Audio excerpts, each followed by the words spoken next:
Storytelling by Ai। एक छोटे से पहाड़ी कस्बे में एक पुरानी हवेली थी। लोग उसे चित्रावली हवेली कहते थे क्योंकि उसकी दीवारों पर पुरानी तस्वीरें टंगी थीं।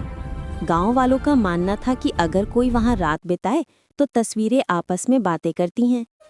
पास ही के गांव में दो जिज्ञासु दोस्त रहते थे, आरव और तारा। एक दिन उन्होंने तय किया कि वे हवेली का रहस्य जरूर जानेंगे। अगले दिन दोपहर में वे टॉर्च, पानी की बोतल और बिस्कुट लेकर हवेली पहुंचे। दरवाज़ा धक्का देते ही करक की आवाज़ के साथ खुल गया। अंदर ठंडी हवा बह रही थी। तारा ने धीरे से कहा, अगर तस्वीरें सच में बोलती हैं तो हम सुनना चाहेंगे। वे सीढ़ियां चढ़कर एक बड़े हॉल में पहुंचे। दीवार पर 3 पेंटिंग्स थीं, एक राजा, एक रानी और एक बच्ची की। तीनों के चेहरे इतने असली लग रहे थे जैसे बस बोल पड़ेंगे।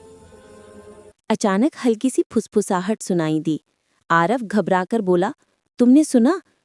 तारा ने टॉर्च उन पेंटिंग्स पर डाली। तभी राजा की पेंटिंग की मूंछ हल्की सी हिली। तारा डरकर पीछे हट गई, लेकिन उसकी जिज्ञासा डर से बड़ी थी। तभी एक मीठी आवाज आई, डरिए नहीं, हम आपकी प्रतीक्षा कर रहे थे। उनकी नजर बच्चे की तस्वीर पर गई। उसकी आंखें झपक रही थी। तारा ने साहस करके पूछा, आप कौन हैं? बच्ची बोली, सदियों पहले हम असली लोग थे। एक जादूगर ने चित्र जादू से हमें इन तस्वीरों में कैद कर दिया। हर 100 साल में एक बार हम बोल सकते हैं। अगर कोई बहादुर हमारी आवाज़ सुने तो हमें मुक्ति मिल सकती है। आरव ने पूछा, हम क्या कर सकते हैं? राजा की तस्वीर से भारी आवाज़ आई, हवेली के तहखाने में एक पुरानी घंटी है। उसे सिर्फ बच्चे ही बजा सकते हैं।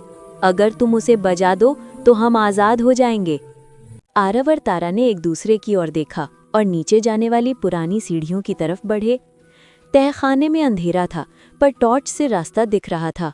कोने में लोहे की एक बड़ी पुरानी घंटी पड़ी थी। तारा ने आरव की मदद से घंटी की रस्सी खींची। टनननन! घंटी की आवाज़ हवेली में गूंज उठी। ऊपर हॉल में तेज रोशनी फैल गई। जब वे लौटे तो दीवारें खाली थीं, पेंटिंग गायब। उनके सामने 3 उजले आकार खड़े थे, वही राजा, रानी और बच्ची। उनकी आंखों में गहरी कृतज्ञता थी। राजा ने झुककर कहा, बहादुर बच्चों, तुमने हमें सदियों की कैद से मुक्त किया है। अचानक उजली रोशनी में वे आसमान की ओर विलीन हो गए। अब हवेली डरावनी नहीं रही। दीवारें चमकने लगीं और फूलों सी महक फैल गई।